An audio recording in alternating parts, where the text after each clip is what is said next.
This is the 4th grade lesson 23 worksheet. Lines of symmetry. Find how many lines of symmetry each image has. A line of symmetry is a line that does not change the figure if the figure is reflected about it. So number 1, we have a rectangle. This rectangle has 2 lines of symmetry. If you flip this part of the rectangle, it'll be exactly the same as the other part. And if you flip the top part of the rectangle, it'll be the same as the bottom part. So there are 2 for the rectangle. Number 2, we have the smiley face. There's only 1 line of symmetry for this one.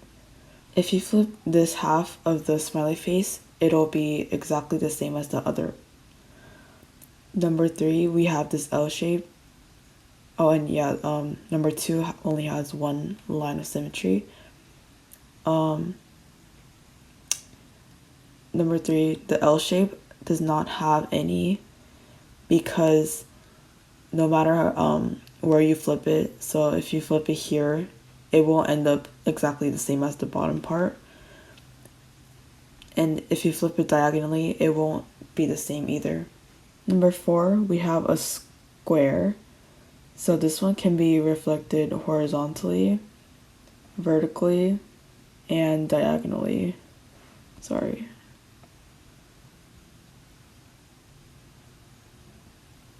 Yeah, so there are 4 lines of symmetry because the sides of squares are all equal.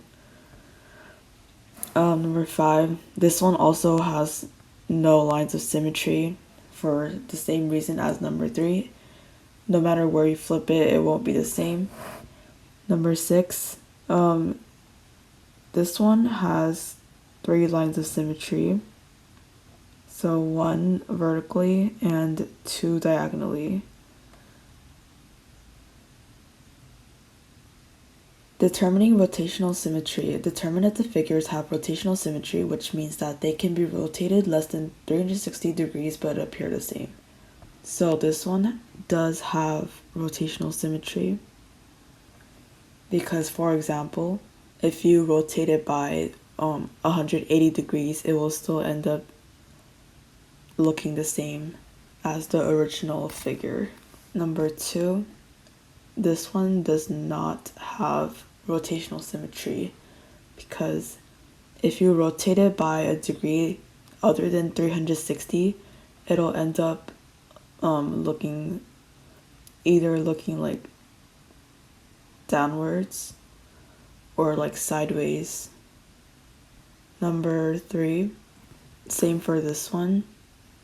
If you rotate it by a degree that's other than 360, it won't look the same.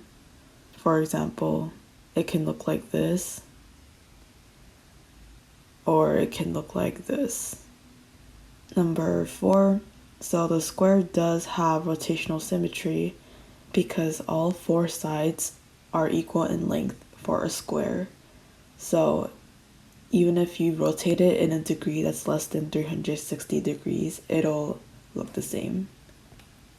Number 5, this one does have rotational symmetry because if you rotate it by 100 degrees, it'll look like this, which is the same as what the original figure looks like. So yes. Number 6, this one also has rotational symmetry because no matter how much you rotate, it'll look the same. Word problems. Read the problem and solve. Number 1, below are some regular polygons. What can you say about regular polygons using what you have learned? So using our knowledge of lines of symmetry and rotational symmetry, we know that each polygon has at least 1 line of symmetry, and depending on the number of sides they have, so for example, the triangle has 3 sides, so there are 3 lines of symmetry, and the quadrilateral has 4 sides, so there are 4, pentagon has 5, hexagon has 6 lines of symmetry, heptagon has 7, and so on. And each polygon has rotational symmetry. Number 2, Paul is holding an image when he looks in the mirror. To his surprise, it looks exactly the same in the mirror as in his hand. Explain what this means about the image. So this means that the mirror has one line of symmetry that goes down the middle. So pretend this is the mirror. This is where the line of symmetry is.